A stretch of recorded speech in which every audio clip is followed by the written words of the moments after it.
오늘 우리가 읽은 사도행전 1장 12절 이하의 말씀은 예수님의 제자들의 삶과 매우 유사한 지금 경우라고 할 수가 있습니다.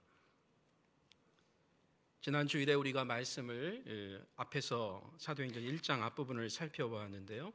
오늘 우리가 12절부터 시작되는 이 본문은 항상 자신들과 함께 할 것 같았던 그 예수님이 더 이상 제자들의 눈에 보이지 않는 그러한 상황이 되어진 것입니다.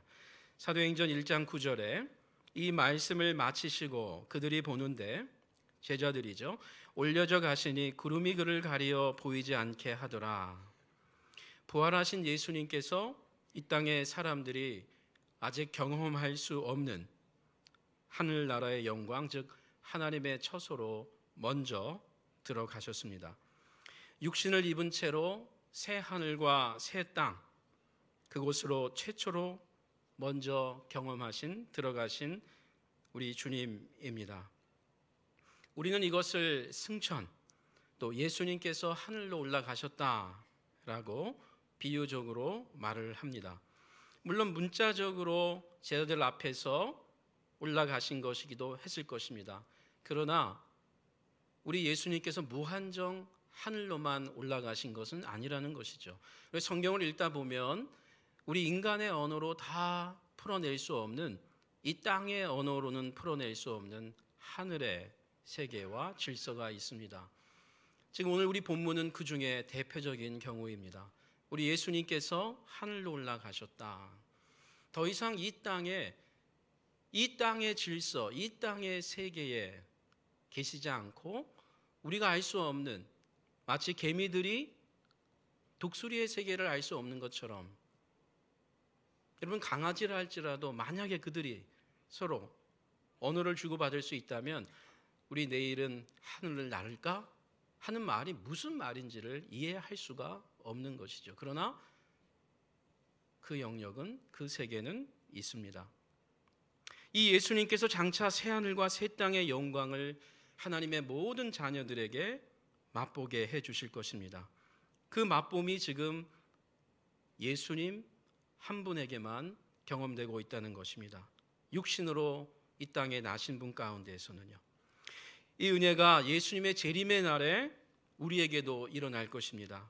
1장 11절에 이르되 갈릴리 사람들아 어찌하여 서서 하늘을 쳐다보느냐, 너희 가운데서 하늘로 올려지신 이 예수는 하늘로 가심을 본 그대로 오시리라.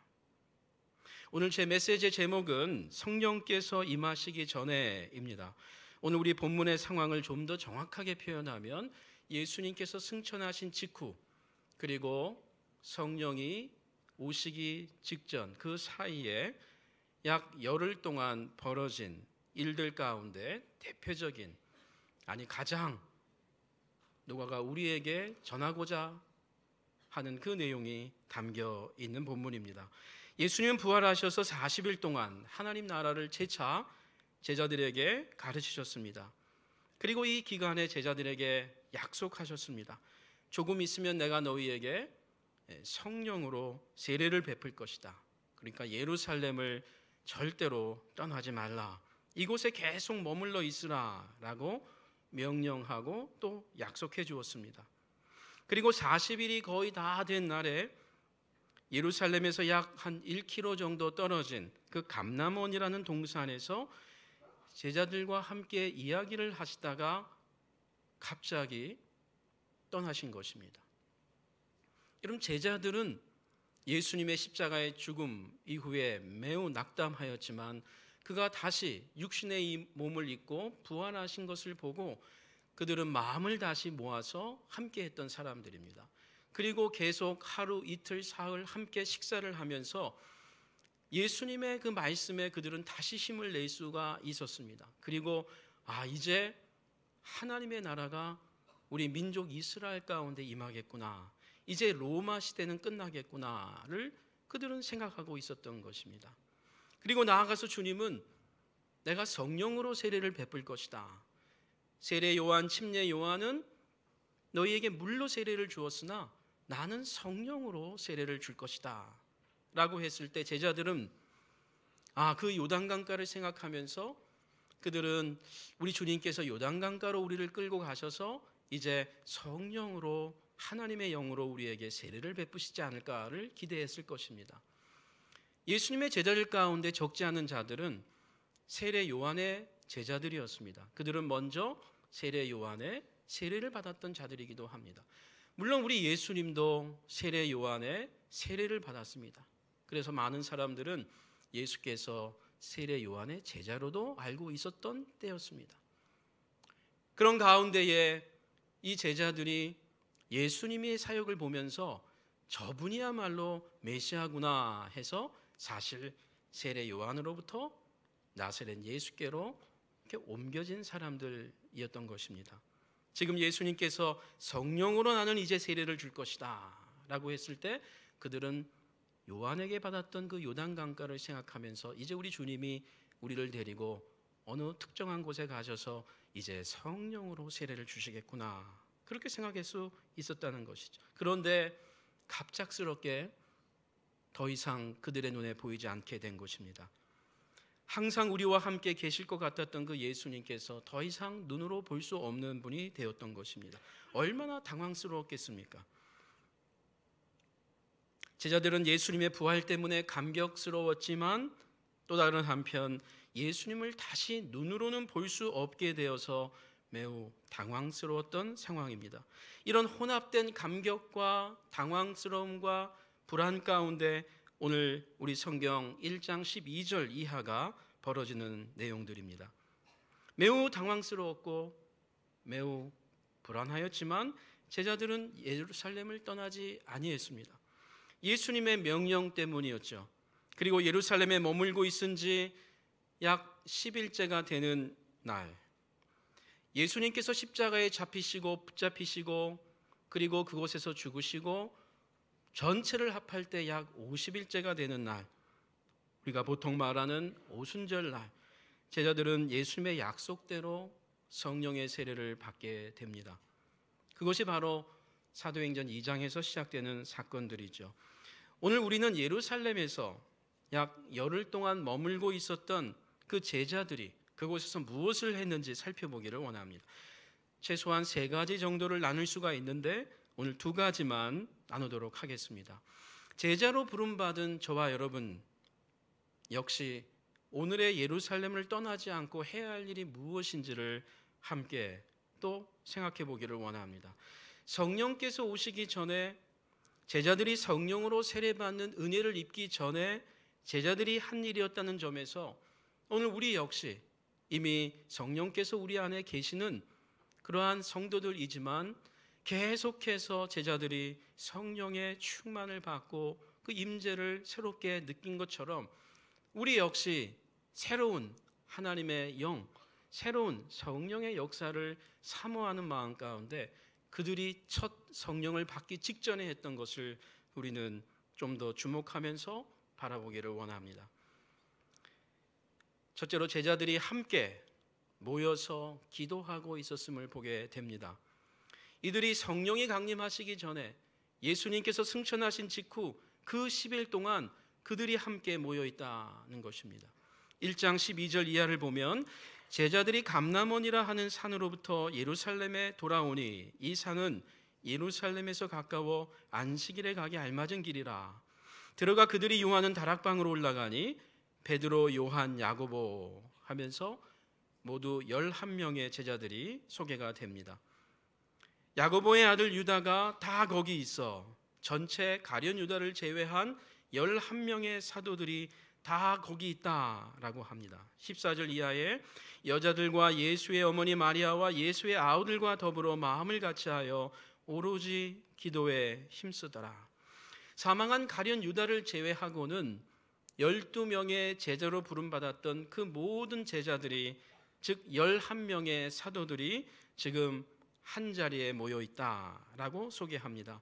사실 12사도들은 서로 가까이 하기에 너무 먼 당신들로 변해버린 사람들이었습니다.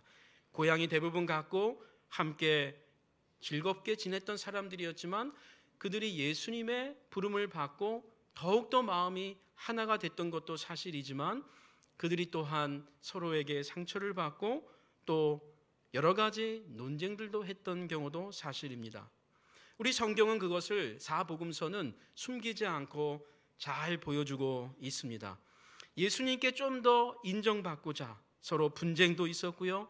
사역의 마지막에 가면 이제 예수님께서 곧 십자가에, 예루살렘의 십자가에 달리실 것이라고 하는 매우 비통스러운 이야기를 하고 있었음에도 불구하고 제자들은 그것이 무슨 말인지를 이해하지 못하면서 이제 예루살렘에서 우리의 예수가 왕이 되시는구나로 생각하면서 많은 이적을 행하고 귀신을 내어 쫓은 그 메시아 되신 예수 그리스도를 생각하면서 그것만 몰입하면서 예루살렘에 올라가서 당신께서 왕이 되시면 나에게도 한 자리 주십시오. 로마가 무너지고 나면 나에게도 자리를 주십시오라고 하는 논쟁만 하고 있었던 것입니다. 그래서 제자들은 누가 더 큰지를 경쟁하였고 제자들에게 또한 예수님께 또한 제자들은 묻기도 하였습니다. 나름 제자들의 대표로 인정받았던 베드로, 다른 11명의 사도들이 생각해 볼 때에도 베드로는 우리 가운데 정말 짱이야, 넘볼 수 없는 넘사벽이라고 알았던 그 베드로, 예수님께서 각별하게 총애했던 그 베드로, 그러나 그 베드로 역시 예수님을 3번이나 부인하면서 다른 누구에 의해서가 아니라 자기 스스로 제자들 앞에서, 친구들 앞에서 그 권위와 그 존경을 실추시킨 사람이 되었습니다. 사역 재정을 담당했던, 다시 말하면 제자들 가운데 가장 똑똑해 보이고 그리고 아주 분명해 보이는 그 가룟 유다에게 재정을 담당하도록 회객거리를 맡겼음에도 불구하고 그 가룟 유다가 정말 예상을 뒤엎고 예수를 팔아버린 그 사도라는 사실을 그들은 알고 더욱더 제자들은 서로를 불신하게 되었습니다. 서로를 더 이상 못 믿을 사람들로 변해버린 것입니다. 그리고 무엇보다 그렇게 믿었던 나사렛 예수, 우리의 왕, 우리의 메시아, 다윗의 후손으로 온 그 나사렛 예수, 그분이 끝까지 인내하시고 마지막에 뭔가를 보이실 것 같았는데 끝까지 그저 침묵하시다가 결국 말없이 십자가에 달려 죽으시는 그 사건 앞에 제자들은 이제 서로간이 아니라 그 나사렛 예수에게도 실망하고 배신당했다고 생각하고 각각 자기들의 삶의 자리로 돌아간 때였습니다. 이렇게 뿔뿔이 예수님의 죽음 이후에 흩어졌던 사람들, 이 사람들이 함께 한 자리에 모인다는 것은 거의 불가능한 일이었습니다. 그런 11명의 제자들이 오늘 본문에서 예루살렘 한 조그마한 다락방에서 한 자리에 모여 있는 것입니다. 참으로 쉽지 않은 그 자리에 모두 다 모여 있습니다. 오늘 우리 본문을 보면 예수님의 제자만 함께 모여 있는 것이 아니라고 합니다. 14절에 여자들과 예수의 어머니 마리아와 예수의 아우들도 제자들과 함께 예루살렘 다락방에 모여 있습니다. 마가복음에는 예수님의 아우들 가운데 4명이 최소한 이름이 언급됩니다. 4명의 남동생이 있는데요, 야고보, 요셉, 유다, 그리고 베드로, 시몬과 이름이 같은 시몬이 있습니다. 그런데 예수님의 사역을 우리가 보면 복음서에서 이 예수님의 아우들과 예수님의 제자들끼리도 사이가 꽤 좋지 않았습니다. 특별히 예수님의 아우들이 자신들의 형에게 찾아와서 이제 집으로 돌아오라라고 하는 이야기를 한 것 같습니다. 문맥이 그러합니다. 함께 어릴 때 자라고 놀고 함께 음식을 먹고 때로는 부모에게 혼도 났던 그 우리의 형이 어느 순간 갑자기 어른이 되어서 이상한 행동을 하는 것이었습니다. 이제 그리고 더 이상 집도 안 들어오는 것입니다. 그리고 아버지 어머니도 돌보지 않고 이상한 일을 하고 있는 것입니다. 그런데 그냥 이상한 일만 하는 것이 아니라 정말 이상한 기적들도 일어나는 것을 그들은 보면서 참 우리 형이 정말 메시아인가 긴가민가 할 수밖에 없었던 상황이었습니다. 그런 가운데에 그들은 이제 좀 다시 집으로 오자라고 제안을 했던 것 같습니다. 이때 예수님이 하신 말씀이 있죠. 어머니와 함께 왔던 그 가족들 앞에서 누가 나의 형제고 누가 나의 어머니인가, 누가 우리의 가족인가 하면서 하나님의 말씀을 듣고 함께하고 행하는 자가 가족이다라고 하는 새로운 가족을 소개해 주셨습니다. 물론 예수님은 죽는 순간에도 어머니를 향하여, 부모를 향하여 공경을 다하려고 했던 자입니다. 가족을 미워하고 무시하려고 했던 것이 아니고 이 땅에 오신 특별한 부르심 가운데 그는 자신의 길을 가야만 했던 것입니다. 그런 가운데 예수의 제자들은 예수의 동생들을 보면서 그 형도 잘 알지 못하는 동생들을 무시하고 또 관계도 점점 틀어졌던 것입니다. 그런데 이런 모래알 같았던 예수님의 제자들과 그리고 예수님의 아우들이 예수님의 어머니도 함께하고 있는 것입니다. 이 조그만 방에 또 있는 그룹이 있습니다. 바로 여인들입니다. 매우 이례적인 대상입니다. 그 당시 유대인 남성들과 여성들은 가족관계가 아닐 경우 함께 한 자리에서 공공장소에서 있었던 적이 거의 없습니다. 그들은 같은 장소에서 모여있는 문화에 살고 있지 않았습니다. 우리 한국도 조선시대만 해도 20세기 초만 해도 기독교가 우리 한국에 처음 들어올 때만 해도 사실 남자와 여자가 함께하는 것이 그렇게 허용되지 않았던 문화입니다. 어린이들이라 할지라도 말이죠. 그래서 초기에 우리 한국교회의 사진들을 보면, 이 해외 선교사님들이 찍은 사진들을 보면 가운데 커튼이 쳐져 있고요, 오른쪽에는 남성 성도들이, 왼쪽에는 여성 성도들이 앉아 있었습니다. 그게 20세기의 우리나라의 상황이었습니다. 성경은 지금 1세기입니다. 그리고 그것도 유대교 이스라엘 문화입니다. 여러분, 구약 성경의 민수기를 보시면 여성들을 세지 않습니다. 민수기, 이 이스라엘 백성들을 세는 책이라고 할 수 있는 민수기에 보면 남자들만 세고 있습니다. 그리고 1세기 유대교 가운데 족보를 봐도 여성들이 들어가지를 않습니다. 일반 유대교 족보에 말이죠. 그런데 지금 여인들이 조그마한 방에 함께 모여 있는 것입니다. 아마 이 여인들은 예수님께 은혜를 입고 갈릴리에서부터 따라온 여인들일 가능성이 많습니다. 우리 성경 23장, 누가복음 23장에 보면 갈릴리에서부터 따라온 여인들을 소개해 줍니다.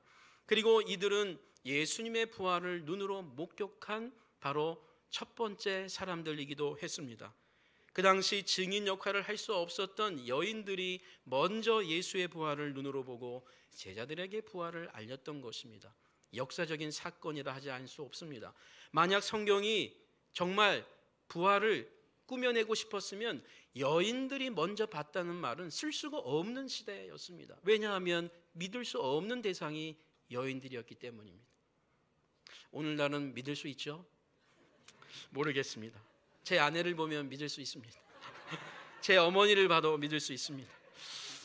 여러분, 지금 이 본문은 말하자면 한마디로 제각각이었던 사람들, 이 제자들도 제각각이었고, 그리고 예수님의 아우들도 제각각이었고, 그리고 여인들도 제각각이었던 이 제각각이었던 사람들이 지금 한 자리에 예루살렘 다락방에 모여 있다라는 것입니다. 이들을 중재할 수 있는 예수님이 없었는데도 말입니다. 여러 상처투성이었던 사람들이 한 자리에 모여 있다. 여러분, 왜 모여 있는지 아십니까? 이들이 어떤 마음으로 모여 있다고 성경이 증언합니까? 14절을 다시 보십시오. 더불어 마음을 같이하여 오로지 기도에 힘쓰더라. 여기서 마음을 같이 했다라는 말은 사실 성경 원어는 한 단어로 되어 있습니다. 호모스마돈, 하나의 단어입니다. 이들이 몸만 함께 하고 있는 것이 아니고 마음을 함께 하고 있다. 눈에 보이지 아니하지만 더 몸보다 중요한 뜻을 함께 하면서 한 자리에 모여 있다라고 합니다. 신약 성경 전체에 27권 안에 이 단어가 11번이 나오는데 이 사도행전에만 10번이 집중적으로 나옵니다. 얼마만큼 초대교회가 서로 제각각이었던 사람들이 아닙니까? 유대인과 이방인이, 남자와 여자가, 헬라파와 히브리파가, 노예와 종들이, 주인 자유인들이, 제각각이었던 사람들이 성경은 증언하기를 마음을 같이하여 모이는 사람들이었다. 그것이 교회다라고 이야기하고 있는 것입니다. 하나의 예를 보겠습니다. 사도행전 2장 46절에 날마다 마음을 같이하여 성전에 모이기를 힘쓰고 집에서 떡을 떼며 기쁨과 순전한 마음으로 음식을 먹고, 사도행전 5장에도 이런 증언을 해줍니다. 사도들의 손을 통하여 민간의 표적과 기사가 많이 일어나며 믿는 사람들이, 예수를 그리스도로 믿는 사람들이 다 마음을 같이하여 솔로몬 행각에 모였다. 성전에 모였다. 오늘날로 말하면 예배당에 모였다라는 말입니다. 예수님께서 육신적으로 더 이상 함께 하지 않는 상황이었지만 제자들은 서로의 감정과 과거의 상처를 뒤로하고 함께 모여 있다라는 것입니다. 제자들은 자신들과 불편했던 또 다른 사람들과도 함께 하고 있다라고 합니다. 예수님의 아우들, 예수님의 어머니, 그리고 무엇보다 그들이 매우 불편하게 여겼던 여러 여인들, 몸과 함께 한 것만이 아닙니다. 더불어 마음을 같이 하면서 함께 하고 있다.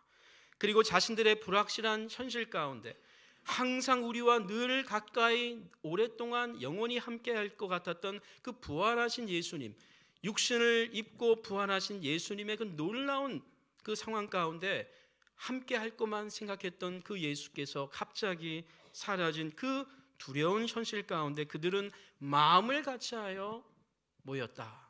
그리고 기도하고 있다. 예루살렘을 떠나지 말고 기다리라는 예수의 말씀을 순종했기 때문입니다. 이런 모임이 가능했던 것은 무엇보다 예수님의 부활을 목격했기 때문입니다.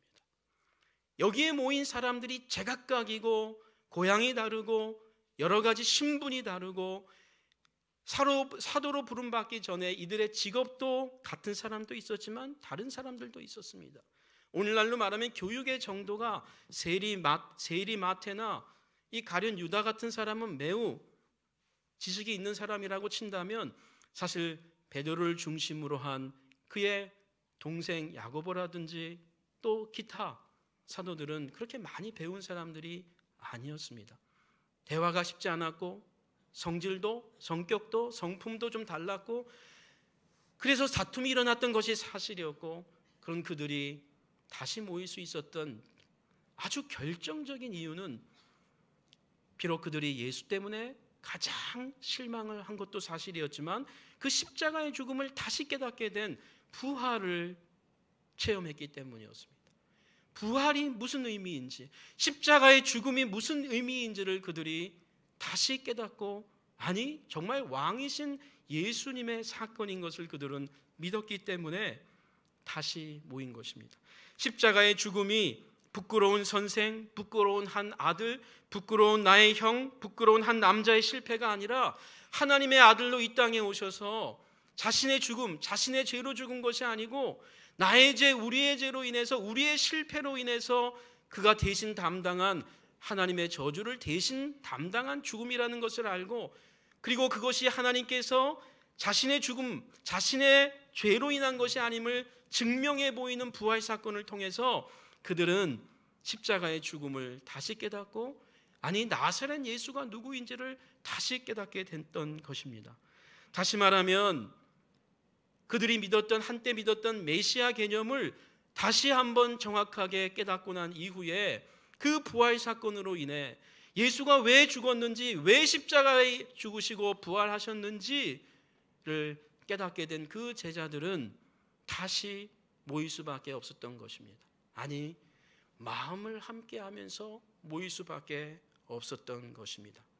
왜냐하면 그들이 진리를 이제 깨달은 자들이기 때문입니다. 무엇을 위해 살아야 할지를 깨달았던 자들이기 때문입니다. 이 믿음과 확신이 제자들과 예수님의 아우들과 여인들을 모두 다 바꾸어 버린 것입니다. 인간관계나 이해관계를 떠나 예수님의 그 관계가 있었던 그 부활을 믿는 자들이라면 이제 다 예루살렘의 다락방 한 자리에 함께 모일 수 있었던 그 이유가 바로 예수의 십자가와 부활을 다시 새롭게 깨달았기 때문이었습니다. 함께 기도할 수 있는 기적이 여기에 있었습니다. 예루살렘을 떠나지 않고 있어야 할 이유도 여기에 있었습니다. 예수님의 약속인 성령이 자신들에게 임하기를 기도했겠죠. 성도 여러분, 우리는 지금 어디에 머물러 있습니까? 오늘의 예루살렘, 성도들의 어머니와 같은 교회를 떠나지 않기 원합니다. 비록 내 마음에 썩 들지 않고 때론 나를 시험에 빠지게 하는 사람들, 그 사람들이 내 주위에 있을지라도 교회에 하나님의 사람들은 머물러 있어야 합니다. 아니, 예수를 믿는 저와 여러분이 교회일진데 우리가 우리를 떠나서 어디에 가 있겠습니까? 우리는 지금 누구와 함께 있습니까? 내가 함께 하고 싶은 사람, 내가 함께하면 참 편한 사람들, 그런 사람들과 함께하는 것은 전혀 잘못이 아닙니다. 그러나 우리가 성도라면 내가 함께하고 싶은 사람, 내가 있으면 좀 더 편한 사람들과만 함께하려고 하는 것은 성도의 삶의 태도가 아니라는 것입니다. 십자가의 죽음과 부활의 의미를 아는 자들이라면 말입니다. 우리가 조금 더 건강한 성도, 성경적인 예수의 제자, 성경이 말하는 전도회, 성경이 말하는 교회로 나아가기 위해서는 내 스스로 걸림돌이 되지 않도록 우리에게 조금 더 어렵고 이해할 수 없는 사람들과도 함께하는 것이 바로 교회입니다. 우리 주위에 있는 지체들은 모두 다 우리와 함께 해야만 할 사람들입니다. 그런 점에서 우리 주위를 한번 보시기 바랍니다. 그리고 옆에 분에게 한번 인사할까요? 제 옆에 앉아주셔서 감사합니다. 꼭 옆에만 하지 마시고 앞과 뒤도 한번 해주십시오. 네, 앞과 뒤도 보시면서 인사하시기를 바랍니다. 그냥 이렇게 몸으로만 함께하는 것이 아니라 마음으로 함께하는 사람들이 되기를 원합니다. 건강한 교회, 건강한 성도, 아니 예수를 따르는 제자가 되기 위해서 먼저 우리에게 물어야 할 것은 그렇기 때문에 나는 정말 십자가의 죽음, 예수 십자가의 죽음과 예수의 부활을 아는 자인가? 나는 그것의 의미를 믿는 자인가를 물어보아야 할 것입니다. 교회당을 그저 식당이나 영화를 하는 극장처럼 여기면서 다녀서는 안 되겠습니다. 교회에서도 물론 밥을 먹습니다. 그리고 함께 교제도 나눕니다. 그러나 교회는 밥을 먹기 전에 먼저 하나님의 말씀을 먹어야 합니다. 그 달고 오묘한 말씀, 그 말씀을 먹는 그 맛이 얼마나 달콤하고 정말 맛이 있는지, 오늘 점심은 내가 좀 안 먹어도 되겠다 하는 그러한 하나님의 말씀의 풍요로움과 충만함이 있어야 되겠습니다. 우리는 하나님의 말씀을 먼저 먹고 그 말씀에 근거하여 주위의 성도들을, 주위의 지체들을 사랑하고 용서하고 때로는 위로해주고 또 때로는 말씀에 근거해서 훈계도 해야 될 사람들이 저와 여러분입니다.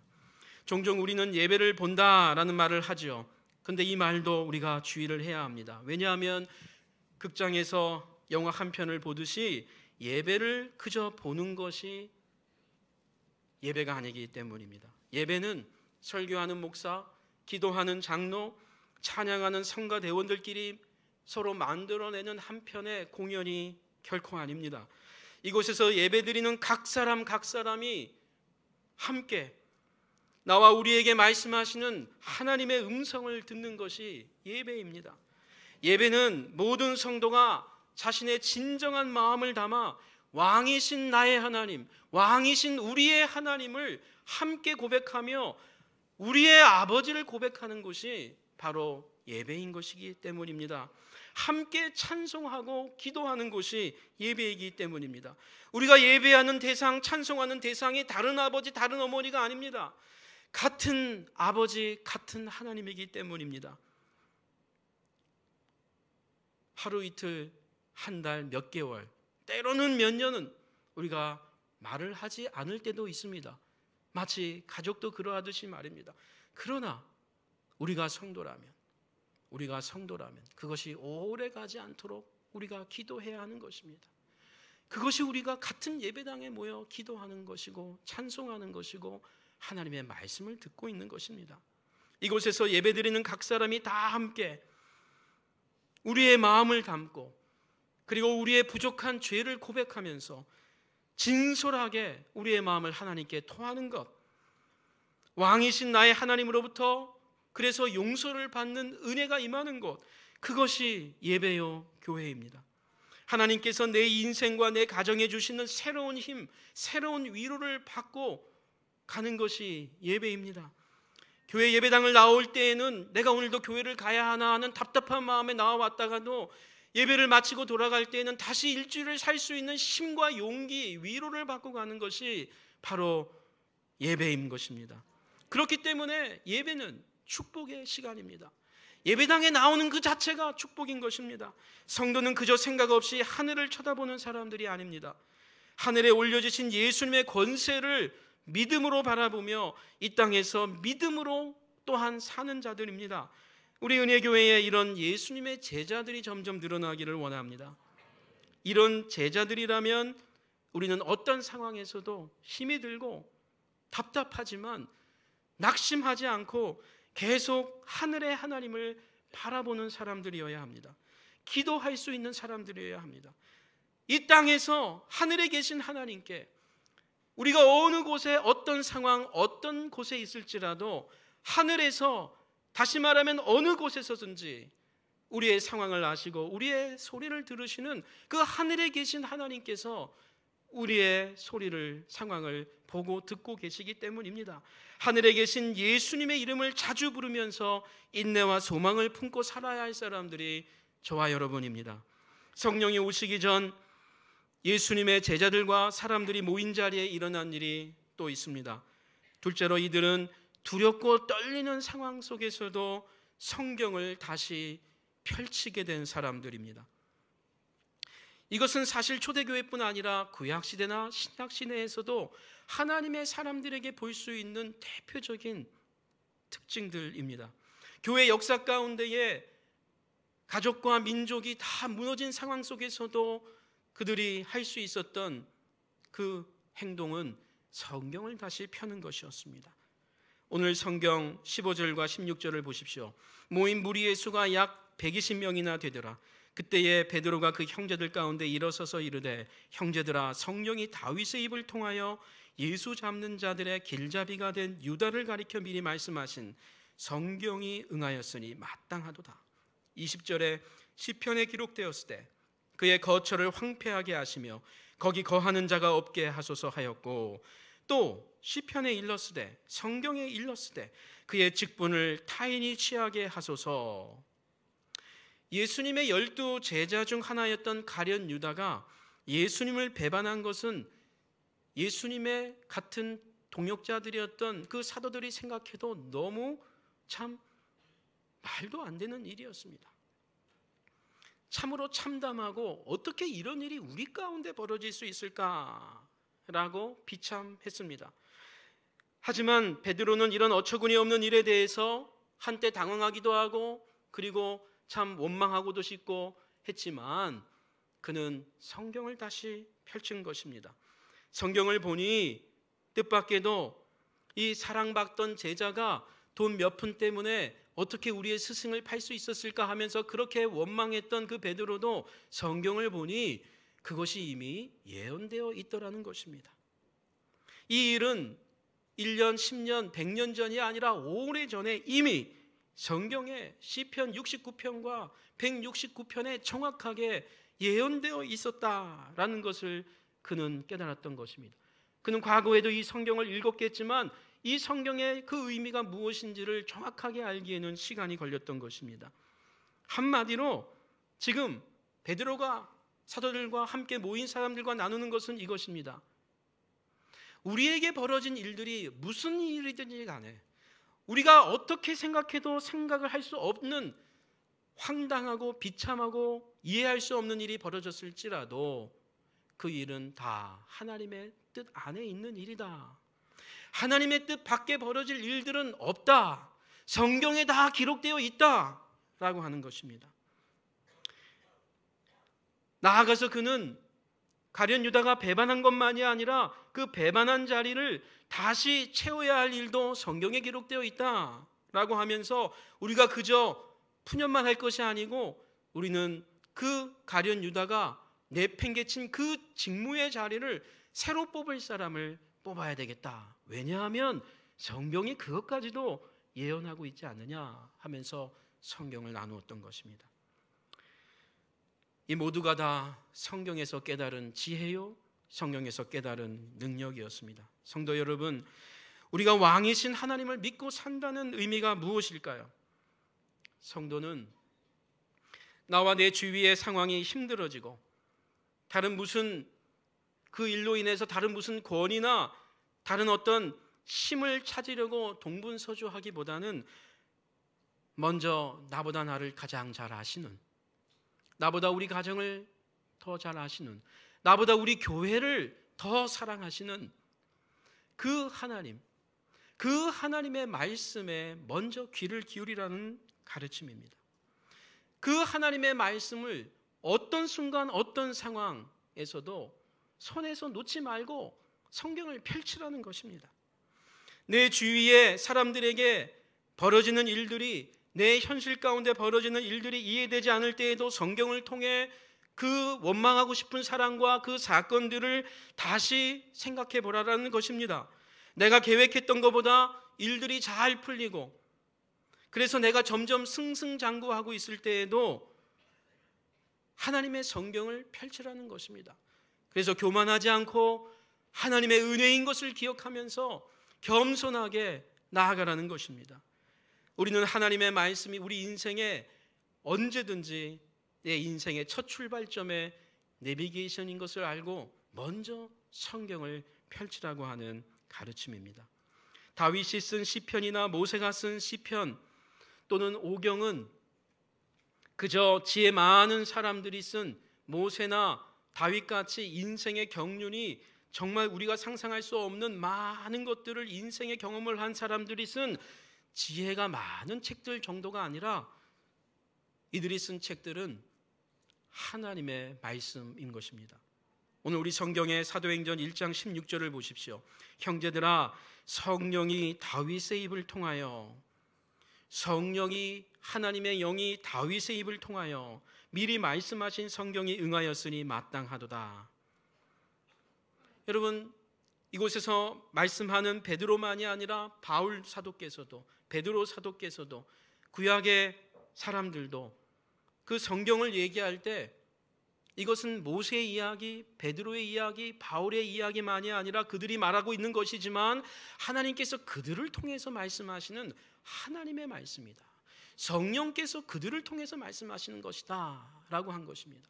우리가 성도라면 성경을 읽을 때 그저 오래된 경전으로서 그래도 교양인이라면 한번 성경을 알아야 될 것이 아니냐라는 차원의 성경이 아니라 이 성경은 세상과 다른 책, 인간들이 기록하였지만 하나님께서 하나님의 영을 통해서 기록했다라고 하는 하나님의 책이라고 하는 믿음으로 여러분이 성경을 읽으셔야 하는 것입니다. 그렇기에 우리는 성경을 읽을 때에도 기도를 해야 하고요, 성경이 선포되는 예배 시간을 위해서도 우리는 기도하면서 와야 되고, 그리고 예배당에 와서도 먼저 하나님께 기도해야 되는 것입니다. 하나님, 나에게 하나님의 말씀이 들려지게 하여 주십시오. 하나님의 말씀에 내 마음이 열리게 하여 주십시오. 하나님의 말씀에 내가 순종할 수 있도록 힘을 주십시오. 믿음을 주십시오. 기도해야 하는 것입니다.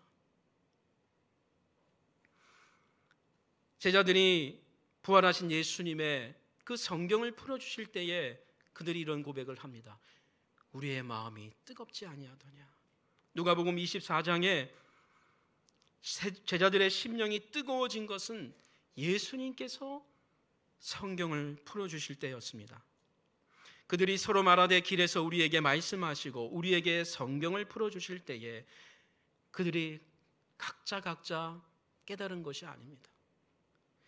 주님께서 우리에게 성경을 풀어주실 때에 우리 마음속에서 우리의 마음이 뜨겁지 아니하더냐. 이 뜨겁지 아니하더냐, 이 뜨겁다라는 말은 사실 불타지 아니하더냐라는 말입니다. 이 불탄다는 말로 번역이 많이 된 것인데, 이게 마음으로 할 때 물론 뜨겁다 그러나 불타는 말입니다. 불탄다. 여러분, 언제 성경을 읽으실 때 불이 탄 적이 있으신지 물어보십시오. 여러분, 예배 가운데, 주일 예배 가운데 언제 여러분의 심령이 불타는 것 같았습니까? 뜨거운 용광로가 내 안에 있는 것 같은 그러한 심령의 상황, 우리가 성도라면 이러한 체험이 있어야 되지 않겠습니까? 내가 내 실력으로, 내 이해로, 내 경륜으로, 세상의 경륜으로 성경을 읽는 것이 아니고 하늘의 영으로 성경을 읽을 때, 그 뜨거운 불같은 성령이 우리에게 임할 때 우리의 심령이 뜨거워지는 것입니다. 불타는 것입니다. 여러분, 이번에 귀한 목사님이 오시더라고요. 여러분, 이 부흥 사경의 가운데 그런 심령의 불탐이 있기를 원합니다. 오늘 본문에서는 베드로의 리더십을 한 가지 주목하기를 원합니다. 왜냐하면 예수님을 3번이나 부인했던 어두운 과거가 있었던 베드로였지 않습니까? 가룟 유다만큼은 아닐지라도 그의 리더십이 약화되었던 베드로가 다시 앞에 설 수 있었던 용기가 무엇이었을까요? 베드로가 이전처럼 다시 앞에 나설 수 있었던 비결은 요한복음 21장이 우리에게 잘 보여줍니다. 부활하신 예수님께서 실패하신 베드로를 다시 신방하신 것입니다. 다시 찾아가신 것입니다. 다시 시작할 수 있다고 손을 내밀면서 먼저 말을 건네주신 예수님이었습니다. 3번이나 부인했던 베드로의 제약을 덮어버리고도 남는 예수님의 질문이 우연히가 아니라 의도적으로 3번이나 물으면서 그에게 다가갔던 것입니다. 많은 질문들이 있었겠지만 그는 한 가지 질문을 3번이나 질문하면서 베드로가 3번 부인했던 것을 상기시킬 뿐 아니라 그 상처를 회복시키는 예수님이었습니다. 그 질문이 무엇입니까? 베드로야, 내가 다른 거 묻지 않겠다. 내가 너한테 정말 묻고 싶은 게 너무 많지만 한 가지만 묻겠다. 너 지금도 나를 사랑하니? 너 나만 사랑하면 된다. 그렇다면 다시 시작해보자. 너 다시 시작할 수 있다. 다른 사람 보지 말고, 너가 부인할 때에 너를 잘 아는 주위 사람들 생각하지 말고 너 나만 생각하면서 너 사랑한다면, 너가 나를 사랑한다면 다시 시작하자. 그리고 너만이 아니라 네 주위의 사도들도 너 일으켜야 될 사람이 아니냐 하면서 베드로를 회복시켰습니다. 베드로가 사람들 앞에 다시 설 수 있는 용기는 베드로에게 시작된 것이 아닙니다. 예수님의 사랑과 용서였습니다. 성도는 자신을 바라보기 전에, 다른 성도들도 바라보기 전에 먼저 하나님을 볼 줄 알아야 합니다. 예수님의 제자는 자신의 능력이나 의지를 믿기 전에 예수님이 거저 주시는 은혜를 믿어야 합니다. 십자가에서 우리의 실패와 우리의 거짓과 우리의 저주를 다 담당하신 그 예수님의 능력과 사랑을 감격하고 그것을 믿는 자가 성도입니다. 우리 하나님은 항상 기회를 다시 주시는 좋으신 하나님입니다. 성도 여러분, 오늘 우리는 예수님의 승천 직후와 성령이 강림하시기 직전 열흘 동안 예루살렘에 있었던 일을 살펴보았습니다. 무엇보다 성령이 강림하시기 전에 이들이 어떤 마음과 어떤 태도로 있었는지를 바라보았습니다. 더불어 마음을 같이하여 함께 기도하는 사람들이었습니다. 도저히 함께할 수 없는 사람들과 말입니다.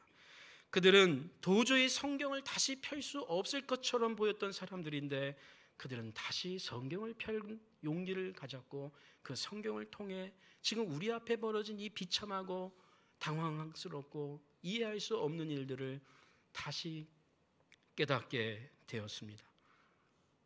그리고 그들은 몇 날이 못 되어 하나님의 영으로 충만하게 되는,